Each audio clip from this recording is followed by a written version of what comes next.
अरुणाचल में चीन ने हवाई अतिक्रमण की कोशिश की।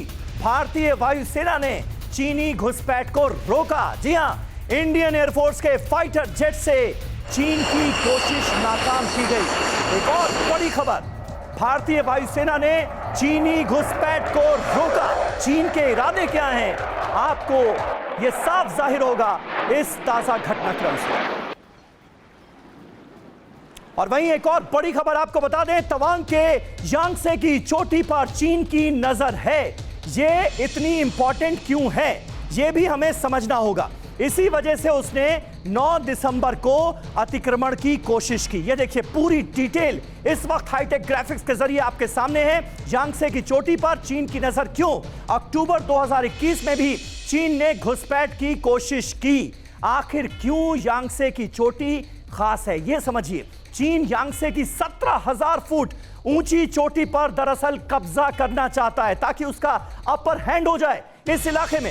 चोटी से एलएसी के दोनों ओर का कमांडिंग व्यू मिलता है और यही चाहता है चीन, यही है उसकी मंशा।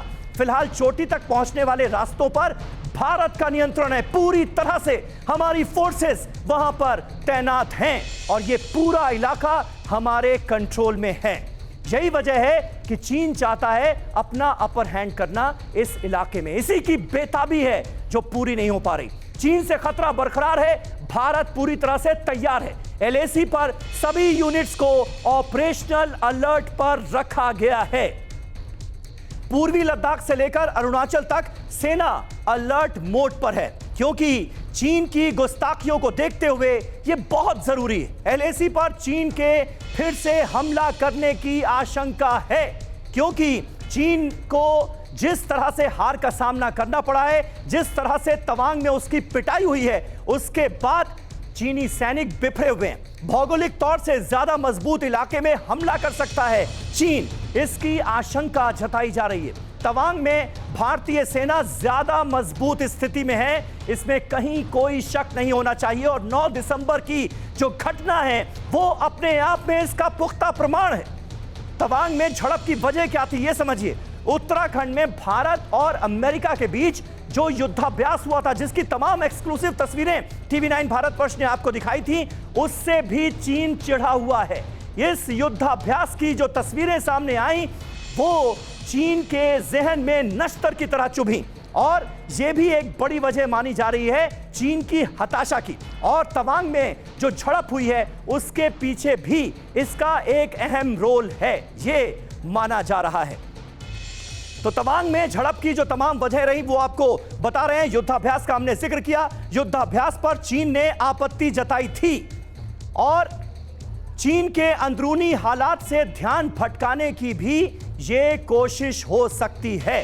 गौरव अग्रवाल हमारे सहयोगी तवांग की ओर बढ़ते हुए नजर आ रहे हैं अपनी कार में सवार। गौरव, देखिए वजहें तो बहुत सारी हैं और वैसे भी चीन की फितरत के बारे में क्या ही कहा जाए। मुझे लगता है अब TV9 भारतवर्ष के तमाम दर्शकों को भी पता है बखूबी कि चीन की फितरत क्या है, क्योंकि भारत कोई अकेला ऐसा मुल्क तो है नहीं जिसके साथ उसका इस लेवल का क्लैश चल रहा है।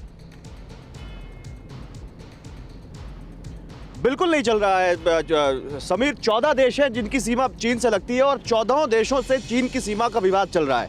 और केवल भारत की बात करें तो 1962 का युद्ध और उसके बाद से, चाहे 1967 हो जब सिक्किम तिब्बत बॉर्डर पर चीन ने हिमाकत दिखाई, आप 1975 की बात करिए जब अरुणाचल में ही तुलुंगला में चीन ने एक बार ऐसी कोशिश की, 1987 की बात कीजिए जब चीन ने एक बार फिर से तवांग में ही कुछ ऐसा ही करने की कोशिश की। फिर आप 2017 आइए, डोकलाम कौन भूल सकता है, 2020 आइए, गलवान 2.5 साल पहले का कौन भूल सकता है, 2022 की बात कीजिए, अभी जब हम बात कर रहे हैं और मैं तवांग की तरफ बढ़ रहा हूं, तो चीन की फितरत ही यही है कि अपने पड़ोसियों की जमीन पर कब्जा करो, उनके घर में घुसो और कमजोर है तो कब्जा करो। आसपास कई कमजोर पड़ोसी हैं, भूटान का एक उदाहरण है जहां पर चीन ने कुछ ऐसा ही किया है। लेकिन भारत ने यह संदेश पूरी दुनिया में लाउड एंड क्लियर दिया है कि भारत एक ऐसा देश है जो चीन को डट कर चुनौती दे सकता है, मुकाबला कर सकता है और चीन के इस विस्तारवादी रवैये पर लगाम लगा सकता है। और यही क्यों, बहुत दिनों से चीन भारत ऐसा ही कर रहा है। आप देखिए एशिया में इकलौता देश है सीपेक